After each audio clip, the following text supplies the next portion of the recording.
My fellow wanderer, we are fast approaching the 200th episode of the Lore of the Rings podcast, and I want you to be a part of it.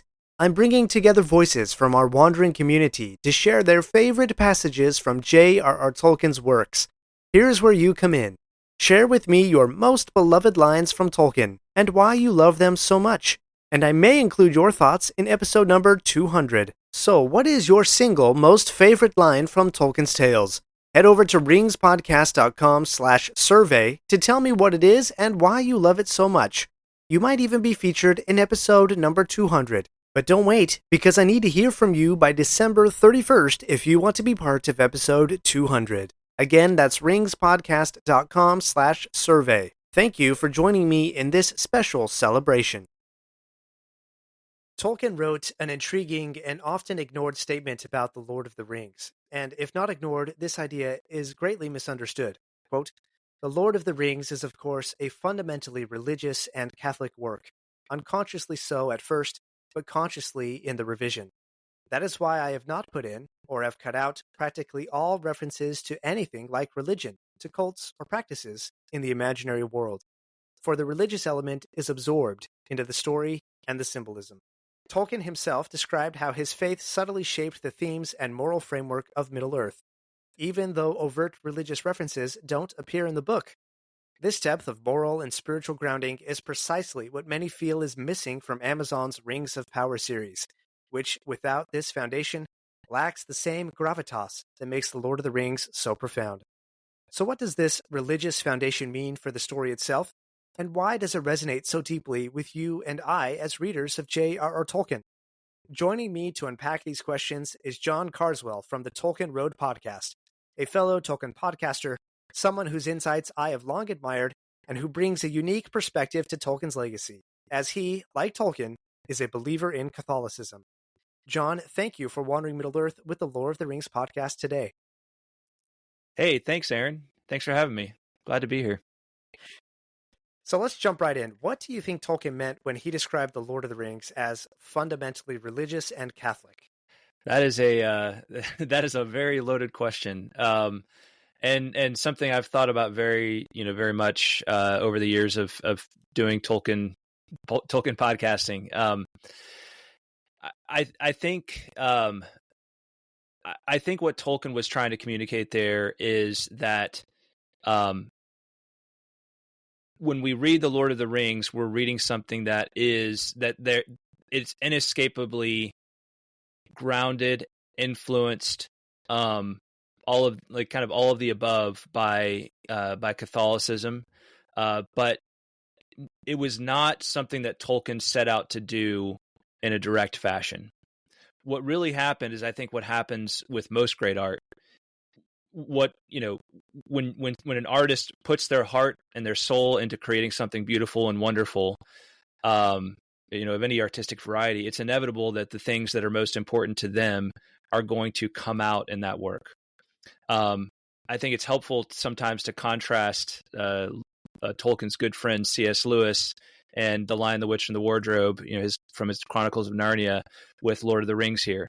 Lion, the Witch, and the Wardrobe, for those who aren't aware, many probably are, but for those who aren't aware, it kind of is almost, some would quibble with this, but it's almost allegorical in how it presents certain aspects of the gospel. Aslan, this great and powerful lion, is self-sacrifices in order to redeem this character Edmund, right? And that's supposed to be very strongly draw your attention to the gospel story, right? Christ crucified for the sake of sinners. But in the case of Lord of the Rings, it's not so on the nose, right? It's not so hey, this is what I'm doing right here. And I think that was very intentional on Tolkien's part. So when he says conscious, the kind of conscious and unconscious distinction, I think what he's saying is, I didn't know I was doing this when I first started writing this story, but as I went back in the inevitable process of editing, really piecing it together, taking all the different parts and putting them together into this finished thing, I discovered that really this came out this is in there. It's all kind of packed in there. And I will say that for me, as I've gone and read other parts of the Legendarium, beyond Lord of the Rings, the Silmarillion, the History of Middle Earth series, even non-Middle Earth writings of Tolkien, you really start to understand what he means in all of that. So I hope Yeah, I that love helped. that you say that. Yeah. Yeah, absolutely. I love that you say that. I love how he feels like he's sort of discovering this. I mean, as you say, he put his heart, his soul, his all of this effort into his life's work, and inevitably some of that belief system and faith is going to be built into that. But it's not allegory, right? I've been reading the letters of Right. JRR Mm-hmm. Tolkien, and as he insists, like almost every other letter, this is not an allegory for anything, not for World War II, not for the Christian story, not for anything. It's just a story, right? Mm-hmm. And the symbolism, and I love how I quoted before how he says that it's absorbed into the story and the symbolism, and he kind of discovered it as he go as he kind of discovered that as he went. So what elements of the Lord of the Rings do you think absorb this sort of religious or Catholic foundation? Well, it's all over the place, and the one that comes to mind immediately is I think um, it is not hard to see once you've sort of identified it out loud, right? And that would simply be the idea that Frodo is given this mission to carry this ring, right? Which really carries this strong resonance, or whatever you want to term it, as being the ultimate thing of evil, right? It's this kind of ultimate power that if it gets back into the wrong hands, it could cause great amounts of evil within Middle Earth. And here he is, this humble figure who is given this task, somehow chosen for this task, not to do some kind of direct combat, if you will, but to go really in disguise right into the very heart of darkness, right into the very jaws of death, right into the very jaws of evil, and to deliver evil itself back to where it came from, right to the ultimate death blow of destruction. When you understand that, and you can kind of draw out the parallels from the gospel, Christ coming into the world, God becoming man, humbling, becoming humble, almost taking on disguise, right, in order to carry out this mission, right? Not to go and become this great king to conquer all of the nations with the sword because I am the most powerful one, but to really empty himself and to go right into death itself, and to conquer sin and death through his own self-sacrifice. So when you understand that as being this pattern that's contained within the Lord of the Rings, I think it starts to come into focus, just what Tolkien meant. So that's kind of a larger example. I will say one of my there's all kinds of little little details too. One that I was refamiliarizing myself with right before I jumped on here with you is when Frodo is with Faramir, and they sit down to eat, and there is this passage where it speaks I'll just go ahead and read it for you, right? Yeah, please. And it says, Faramir says to Frodo, "Is it the custom in your land to wash the head before supper?" said the man who waited on the hobbits. I'm sorry, that's another one of Faramir's men. "No, before breakfast," said Sam. "But if you're short of sleep, cold water on the neck's like rain on a wilted lettuce. There, now I can keep awake long enough to eat a bit." They were led then to seats beside Faramir, barrels covered with pelts and high enough above the benches of the men for their convenience. Before they ate, Faramir and all his men turned and faced west in a moment of silence. Faramir signed to Frodo and Sam that they should do likewise. "So we always do," he said as they sat down.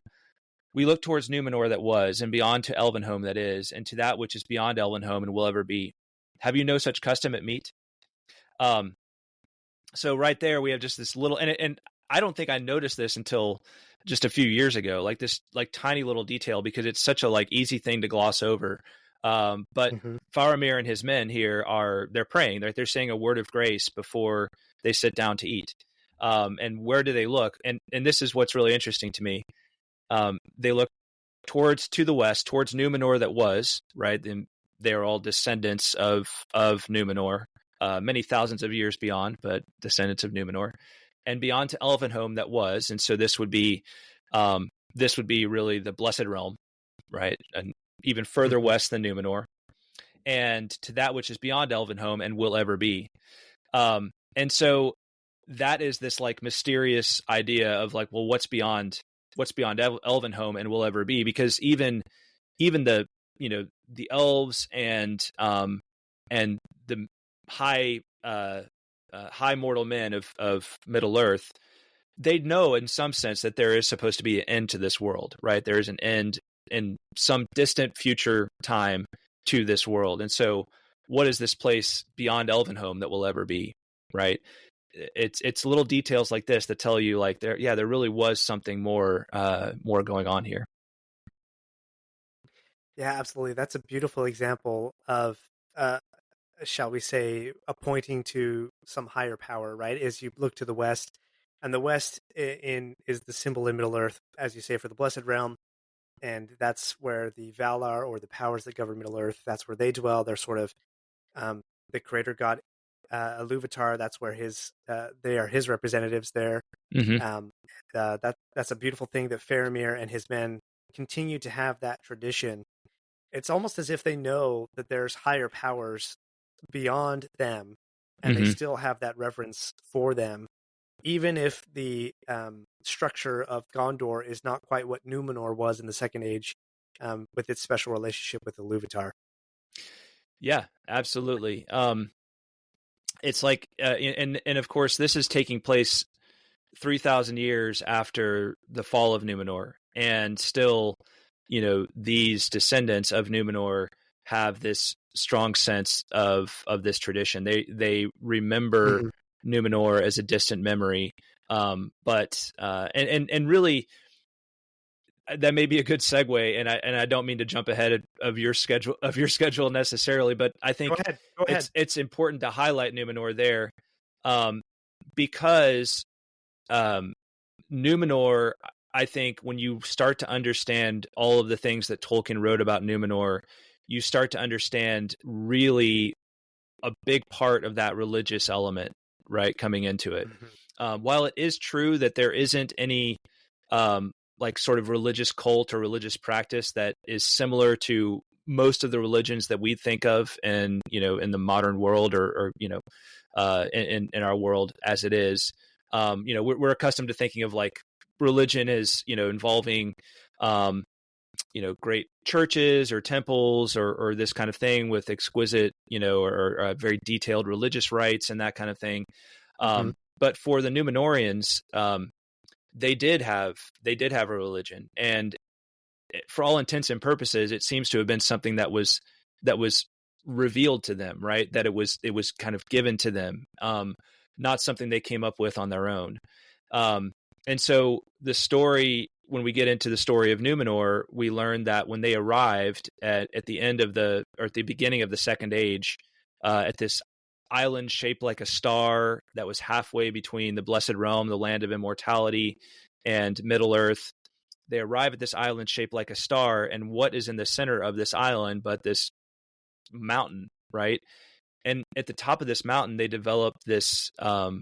It's almost as if it's again instructed that they are going to do this, but there's this mountain with a kind of paved, I can't remember if it was paved or a stairway, but it's basically a mountain that's not like most of the mountains that we try to climb in this world, where it's like this arduous journey, but Mm-hmm. it's like it's relatively It was easy to designed. ascend this mountain. Yeah, Yeah. Mm-hmm. and they get to the top of this mountain, and 3 times a year, it's a place of complete silence, and 3 times a year they're supposed to, the king of Numenor is supposed to offer these prayers to Eru, right, the One. And this is really, really interesting when you kind of start to piece a lot of different aspects of the lore together. For one, the elves had a very close relationship with the Valar, of course, And so, I can pause here, Aaron, and help your audience out if we need to. I know I'm starting to throw out some of the 50-cent terms when it Oh, yeah, comes to yeah, these things. no, you're good. So just a quick Yeah. reference. The Valar are the powers that govern Middle Earth. They live in the far, far west, and we've covered that extensively on this podcast. And I know John has on his as well. So if you need more info on the Valar, reach out to us, and we'll send you a few links. But yeah, the Valar are there, and they are essentially demigods, we might say, under the one creator god, the supreme god, Eru Iluvatar. We've thrown out both names. Eru and Iluvatar are both names of the one creator god. So Okay, yeah, there you fantastic. go. Keep going. You've done a great job of educating your audience. So fantastic. I just didn't want to run too far ahead and leave anybody kind of like, what is this Valar area, all this stuff. So, well, fantastic. Yeah, you're good. Keep going. So Eru, so we have this mountain called the Tarma in the middle of Numenor, and throughout their history, this is the place that the king of Numenor is supposed to lead the people in this prayer 3 times a year, right? And during this prayer, there will be 3 eagles, right, that are kind of circling above, almost as if they're overseeing, or perhaps they're carrying. They're like carrying these prayers, or something of that nature. They're servants of Manwe, right? The not the creator god, but the greatest of the Valar, kind of the high king of the Valar, the high king of Middle Earth, but under Eru, right? Under the uncreated creator god. But it really appears that Numenor is almost, the people of Numenor are almost chosen not simply to have this land that is halfway between Middle Earth and the Blessed Realm, just kind of barely on the edge of the immortal lands, almost as if they're being teased by it. But it's like they're actually supposed to be drawn to this higher calling, beyond even what the elves were drawn to, right? That in a way they are drawn into a relationship directly with Eru Iluvatar for the first time in the history of Middle Earth. And when you start to kind of understand that background, little details like Faramir's prayer that we talked about earlier become, far more significant. Go ahead. I can continue, but if you, well, I don't want to break up your train of thought, but I think at one point you want to mention that the calling or relationship of the men of Numenor was almost to be emissaries or missionaries of Eru Iluvatar to the, shall we say, lower men of Middle Earth who did not have that same blessing and responsibility given to them. Talk a little bit about that sort of relationship and responsibility. Yeah, for sure. So there are details within the various writings on Numenor that indicate that the men who were brought to Numenor, which is again this like the closest thing to an earthly paradise that you can kind of imagine, right? Now, again, the Blessed Realm is terrestrial in this time, like it does exist within the world. So that's like the immortal lands, but Numenor is like supposed to be the closest that a mortal, right, can really get to that sort of blessedness within this world. Okay. But the question is, like, is any of us ever given like great blessing in this world, in this life, just for the sake of enjoying that blessing, right? Enjoying, like just having the good life. And, I think we all probably sense within ourselves, if we're all at all honest with ourselves, we're like, enjoyment of good things is all good, but ultimately there's almost like there's no real way to actually achieve lasting happiness in this world, in this life, right? Not for, any one particular individual. So I think there's detail that is brought out within the stories of Numenor that indicate that this was almost supposed to be like a launching place, right? So like a way to recreate mortal men, to kind of like renew mortal men and to give them a renewed purpose within the world, not just so that they could have it for themselves on the island of Numenor, but so that they could carry it back to all of the men who remained under the shadow in Middle Earth, right? They're distant cousins who still remained under the shadow. There is a a very sort of lesser known work that's in one of the volumes of the History of Middle Earth. That is the short hand for it is just Athrabeth. It's the full title is Athrabeth Finrod Andreth, which basically means the dialogue between Finrod and Andreth. And so Finrod, not sure if you've covered that on your podcast before, Aaron, but Finrod, as I'm sure you know, was he's actually the brother of Galadriel, and a figure that is a very sort of heroic, beautiful souled figure, elvish figure in the First Age, and so he's having this dialogue with this mortal woman, right? So a mortal of the race of men, and it's kind of a meandering dialogue, and they're talking about like it's really like one of these meaning of life sorts of conversations.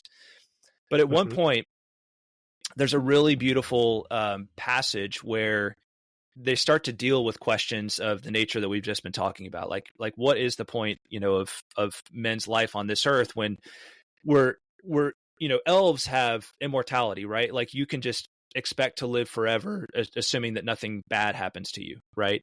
But for men, it's like maybe I'll get to live 70 or 80 years if I'm lucky, and then it's over. Of course, this is in the First Age, so there haven't even been the Numenorian lifespan that has come along yet of like 300 or 400 years, right? But at one point, and this is where you really start to see the Catholicism come out very strongly, right? At one point in this dialogue, Andreth says to Finrod, so they're talking about the idea of like hope and hope beyond this world, right? For men. And Finrod says, what then was this hope, if you know? Andreth responds, they say that the One will himself enter into Arda and heal men and all the marring from the beginning to the end. This they say also, or they feign, is a rumor that has come down through years uncounted, even from the days of our undoing. So what is that? Well, that's a, pretty clear prophecy of the incarnation, right? The incarnation of Christ, that God will become man. And that's how ultimately man and the world will be rescued from evil ultimately. So you have this like, very clear prophecy, and it's actually going, and this is where you start to understand, like, wait a minute, Tolkien actually intended like the history of Middle Earth not to be this like fantasy world necessarily, but to be a very like a myth rooted in our own world, in the ancient history of our own world, if you will. And so it all kind of starts to connect. You piece this together with things he said on fairy stories, and it just all kind of begins to crystallize for you. So that's one of the very strong like sort of background elements of Catholicism that he was drawing out. And remember, Numenor, he was composing that story all while he was writing Lord of the Rings and after it. And then this dialogue here was something that he very much wrote after the Lord of the Rings was published. So he's like, it's almost like he wrote Lord of the Rings. He was like, wow, I didn't mean to, but I just wrote something really Catholic. And then he spent the rest of his life trying to unpack all of the Catholicism stuff in it. So how do you feel when you switch to Geico and save on your car insurance? It's like going to work on one Thursday morning and thinking to yourself, just one more day until Friday. But then somebody in the elevator says, Happy Friday! Then you check your phone quickly and discover today is actually Friday. So yes, Happy Friday, random stranger in the elevator. Happy Friday indeed. Yep, switching and saving with Geico feels just like that. Get more with Geico. My fellow wanderer, we are fast approaching the 200th episode of the Lore of the Rings podcast, and I want you to be a part of it. I'm bringing together voices from our wandering community to share their favorite passages from JRR Tolkien's works. Here's where you come in. Share with me your most beloved lines from Tolkien and why you love them so much. And I may include your thoughts in episode number 200. So, what is your single most favorite line from Tolkien's tales? Head over to ringspodcast.com/survey to tell me what it is and why you love it so much. You might even be featured in episode number 200. But don't wait, because I need to hear from you by December 31st if you want to be part of episode 200. Again, that's ringspodcast.com/survey. Thank you for joining me in this special celebration. Yeah, I love that you referenced that conversation with Finrod and the mortal woman. I can't remember her name. Andreth. I have not come across Andre. Thank you. Yeah. I have not read that story in the history of Middle Earth. It's sitting over my shoulder and it's been sitting there for a long time. I just haven't touched it yet. But I love that you shared that because I was thinking too as well. One of the main sort of belief systems in any Christian tradition is the fall of man, right? Adam and Eve, one of the first stories in the Bible. And that doesn't really come into the Lord of the Rings or the Silmarillion very much. It's sort of slightly alluded to as sort of men had sort of this dark thing, this dark event in their past that they almost wanted to forget and they were running from, and they started wandering into the West, and that's where they met the elves in the first age of Middle Earth. And it doesn't really come there. And so as you were describing Numenor and sort of that responsibility to sort of recreate or be a launching point for man, I was thinking, well, was that Iluvatar's first attempt to more or less, shall we say, redeem men from the fall? And then it's like, well, that didn't work. Clearly, now I need to incarnate myself and enter into the world and redeem man with my own interventions. I don't know what you make of that. Yeah, it's a great question. I will say on the subject of the fall of man, in the same chapter of, and it's actually volume 10 of the History of Middle Earth, Morgoth's Ring. In that same chapter later on, it's actually there's a few writings that Tolkien was notorious for writing these magnificent things that he never finished. But they're all kind of part of this one chapter on the Athrabeth.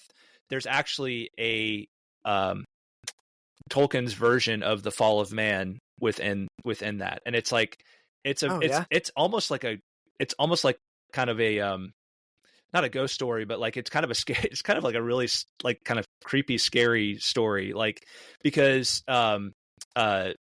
what happens is Morgoth, and he's not named Morgoth, but he presents himself as like this angel of light who's going to give men what they actually want, right? And so there's a lot of parallels, of course, to the story of Adam and Eve in the Book of Genesis, but it's really fascinating that does exist within the Legendarium. It's just kind of buried. One of these things is buried. Yeah. Pretty obscure because Tolkien never finished it. Right. But I think Numenor. I think you're right. I think Numenor is a sort of first attempt, and of course the parallels. Again, we're not talking allegory, but the parallels with the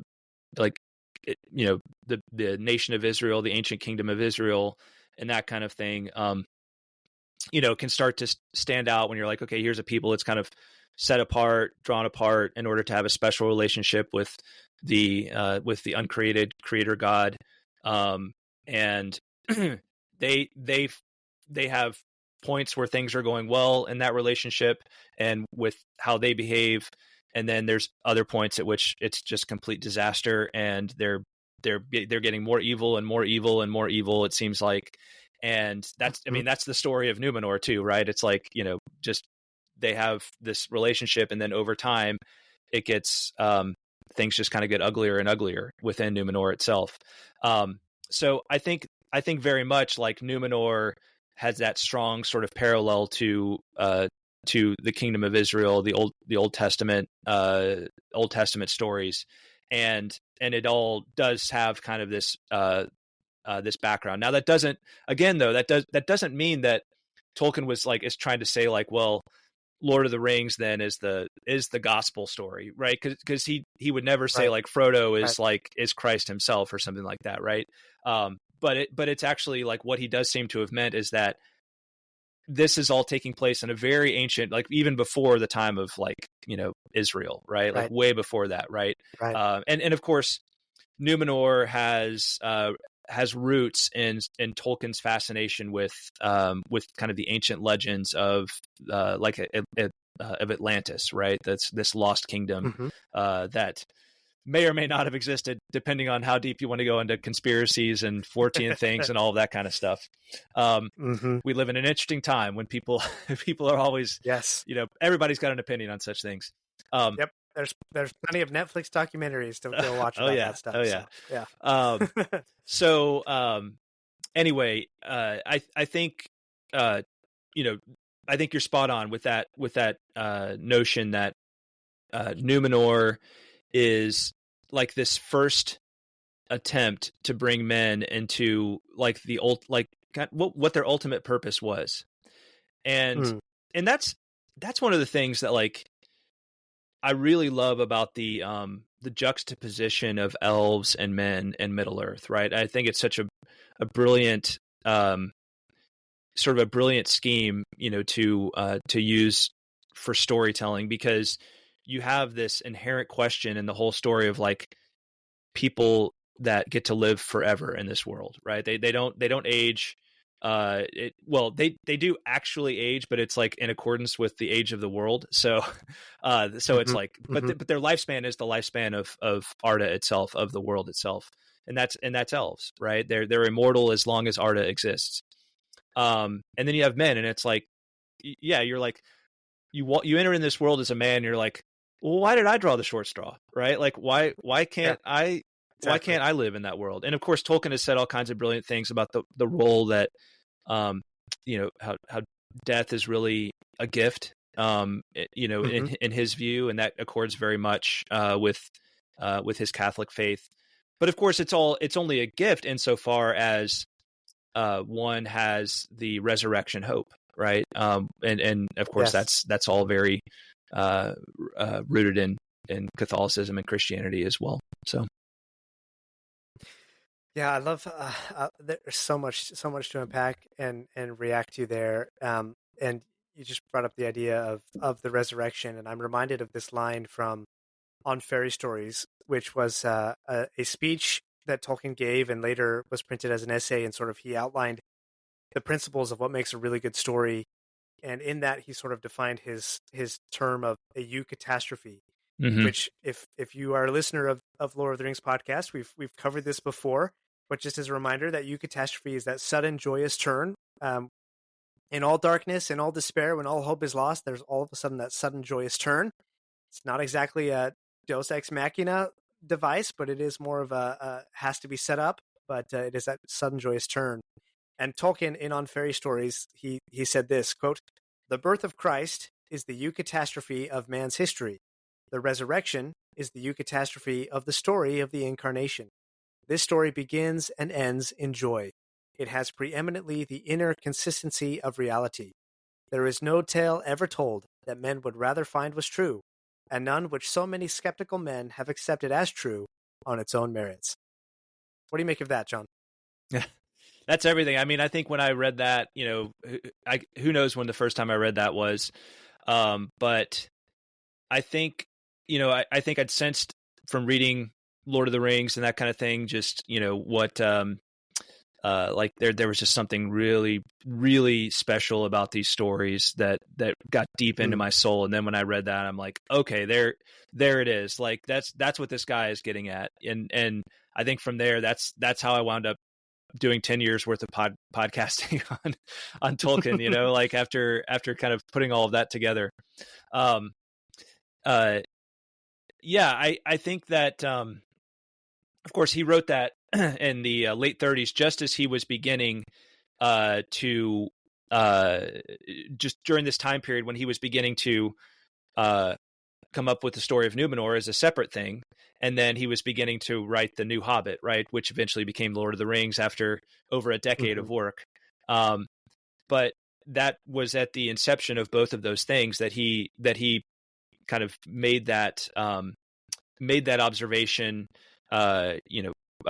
came up with those ideas, and he's kind of like writing this literary manifesto, right, about what he really views as the key to like great fantasy literature. And so it's interesting that happens at the very beginning of this long journey that happened to coincide with World War II, right? This great cataclysm of the middle of the 20th century, along with writing this, the composing the Legend of Numenor and writing Lord of the Rings. And of course, Numenor was eventually folded into the legendarium of Middle Earth. But yeah, I think, again, like he's writing Lord of the Rings unconsciously, and then he like gets to the, close to the end, and he's like, okay, maybe a year or two away from publishing it, and he's like reading back on all the drafts, editing and everything, and he's like, well, I guess all the Catholicism is just in there, and now I want to spend the rest of my life like unpacking all of this. And of course, there's so many other details. I'd be remiss if I didn't mention, of course, the March 25th thing, right? Which is just really one of the clearest indications, right, of what he means by this whole, it's not intentional, but this is almost like it is kind of intentional though, right? Because dig into that a little bit. Yeah. So the March 25th thing, March 25th is the day that the ring is destroyed, right? The day that won't go into all the details, but the ring is destroyed on March 25th. March 25th happens to be happens to coincide with the Catholic feast of the Annunciation in terms of the calendar, which of course is the moment of the incarnation, right? That is when the incarnation occurred. So the Annunciation being the angel Gabriel appears to the Virgin Mary and greets her and announces that she will be the one to bear the Messiah, right? To bear Christ. And so, it's that moment when she says, when she gives her fiat, right? When she says, thy will be done, that Christ becomes flesh, that the Son of God becomes flesh. So March 25th being that same date, the ring is destroyed on that date.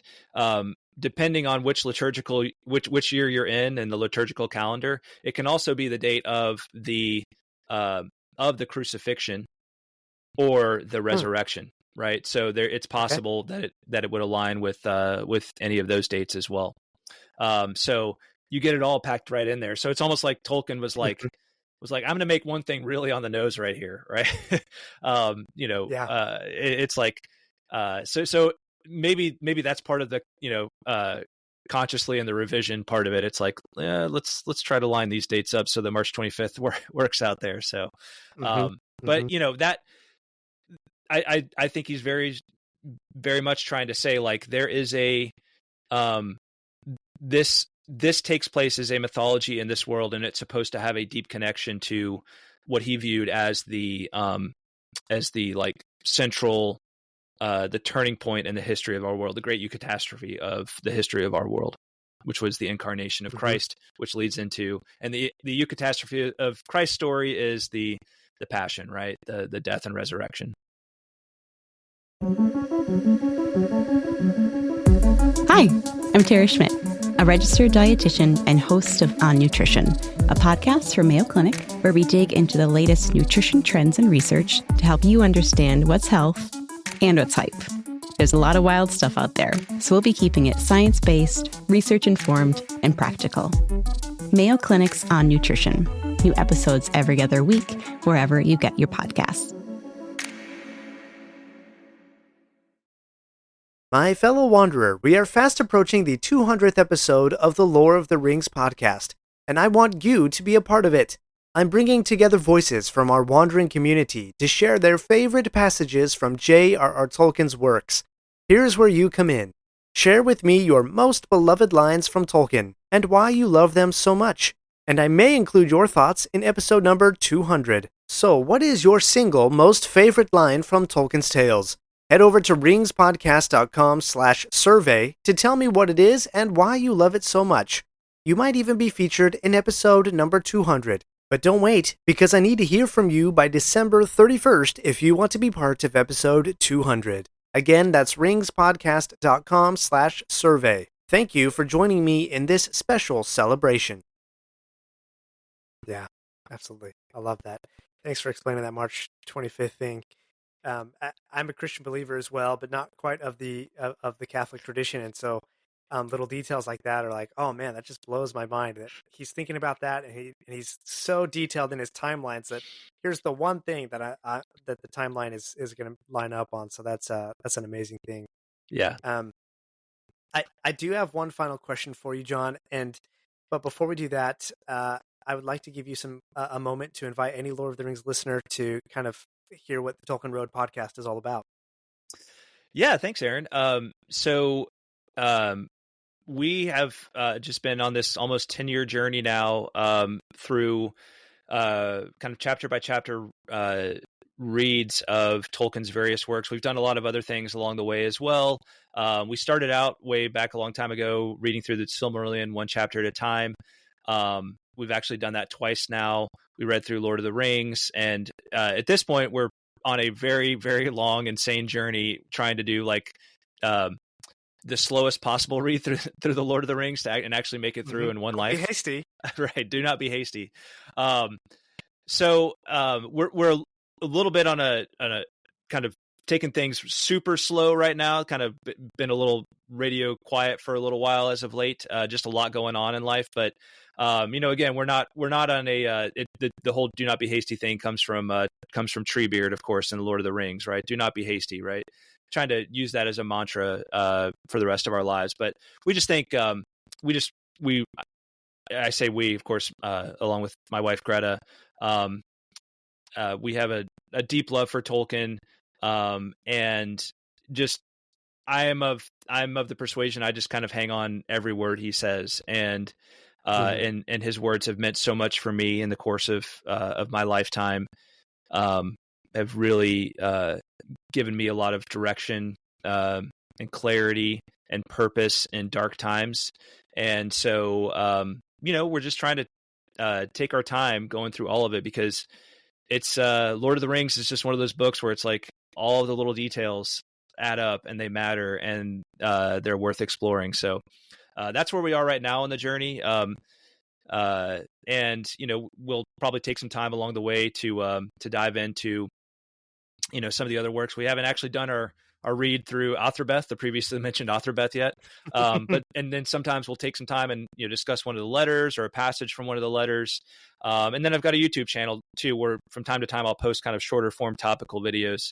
I really love. I tell people all the time, I didn't get into Tolkien because I'm like a big fantasy fan. I got into Tolkien because of the more philosophical side of it. So I'm not really a Dungeons and Dragons guy. I am like, I just love Tolkien's way of looking at the world, and I can't get enough of it. So that's where I'm coming from with the Tolkien Road. And I have written a couple of books. I'm working on a third and a fourth one right now. Who knows when they'll be out? But I have a book on the story of Tolkien, of Beren and Luthien, which is called Tolkien's Requiem. Very short read, kind of meant to be an easy way to get into the Silmarillion for those who are challenged by the front door start. And then another book called Tolkien's Overture, which is about the music of the Ainur, the creation story of Middle Earth, and how music is almost like the fabric of Middle Earth itself, and it kind of uses that story to explain how that is.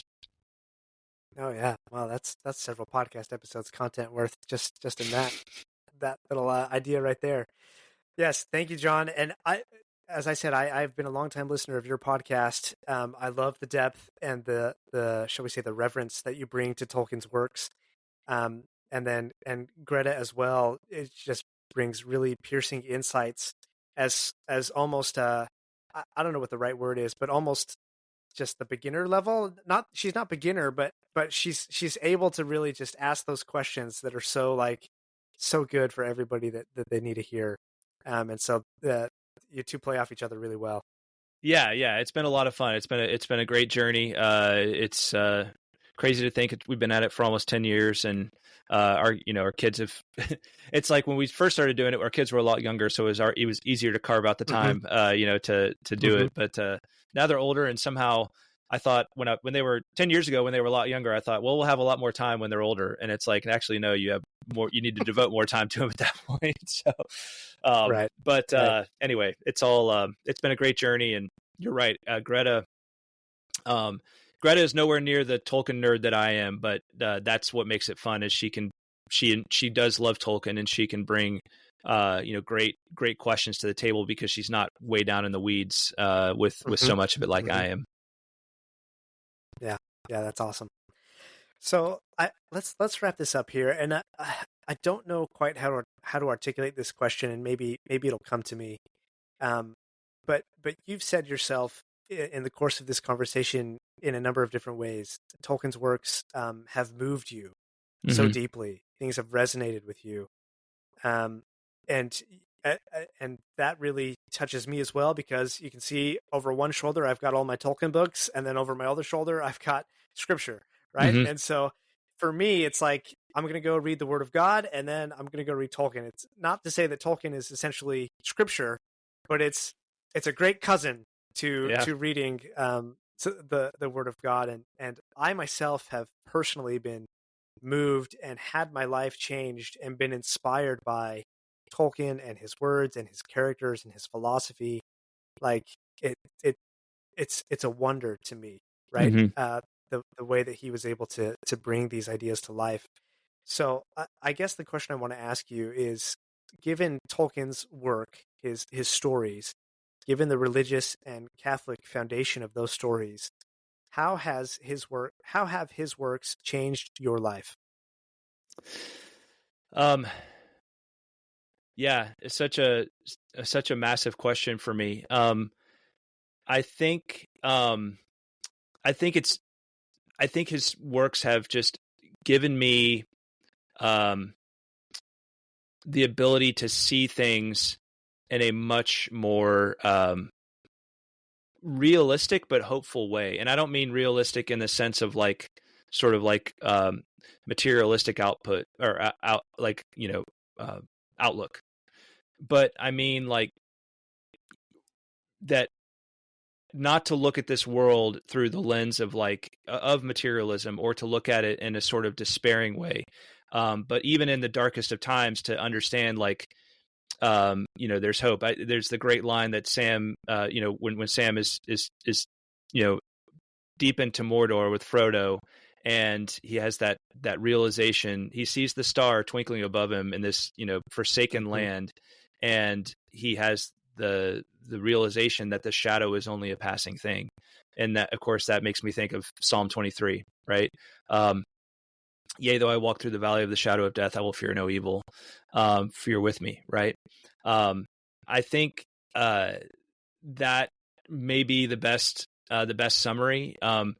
It's been wonderful because, again, like, just knowing how beloved this story is, that, and it just stands above everything. It somehow still stands above everything, and you understand why, and to know that rooted in it is this ultimate great hope, this unfailing, powerful hope that believes that death is not the end, but that everything sad will come untrue again, as Sam says, right? I mean, that can get you through anything, right? That can get you through anything. And it also is something that you want to help other people see. And so it can become not just something for yourself, kind of your own little private Numenor, if you will, but it can become something that you want to ultimately share with others, and to help others see the star beyond the shadow, right? Beyond the shadow, and to understand that the shadow is a passing thing. I think that's probably the ultimate way I would put it there. So much more I could say about that question, Aaron. I think Tolkien's theory of like subcreation and like what that means as far as human creativity bakes into it so much as well. But I think you're asking for kind of a shorter answer, so I won't go into all of that too much. Well, I think that answer is perfect, and I think it's a great way to wrap up. And it reminds me of a line from one of Tolkien's letters where he was in, I think it was World War I, and he received a letter from a friend of his notifying him that another friend of his had died in battle or in some way connected to World War I. And they were really tight. It was one of these societies that Tolkien was always creating. It was, 3 or 4 of his best friends. And, he goes on to say that their intent in that little group was to, I'm going to bosh it here, but their intent was to kindle a new light or rekindle an old one with their works of literature, with the writing, with the work of their life that they were going to pursue. And, as you say, You describe hope that comes and the star that Sam sees. There's light and beauty far above the darkness. And I would say Colton, I would say that Tolkien nailed it. Yeah. Nailed it. You have kindled the light for us, rekindled an old light within us. And so I really love that you and Greta and myself, that we have this opportunity to try to share that light and try to share that hope with others that we have found through the Lord of the Rings. Absolutely. Absolutely. Well, John, thank you so much for wandering Middle-earth with me today.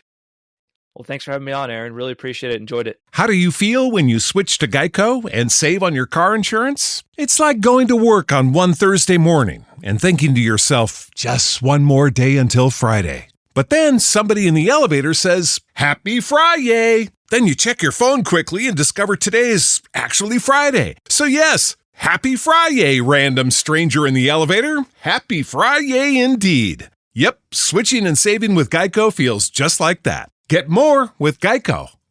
My fellow wanderer, we are fast approaching the 200th episode of the Lore of the Rings podcast, and I want you to be a part of it. I'm bringing together voices from our wandering community to share their favorite passages from JRR Tolkien's works. Here's where you come in. Share with me your most beloved lines from Tolkien and why you love them so much. And I may include your thoughts in episode number 200. So, what is your single most favorite line from Tolkien's tales? Head over to ringspodcast.com/survey to tell me what it is and why you love it so much. You might even be featured in episode number 200. But don't wait, because I need to hear from you by December 31st if you want to be part of episode 200. Again, that's ringspodcast.com/survey. Thank you for joining me in this special celebration.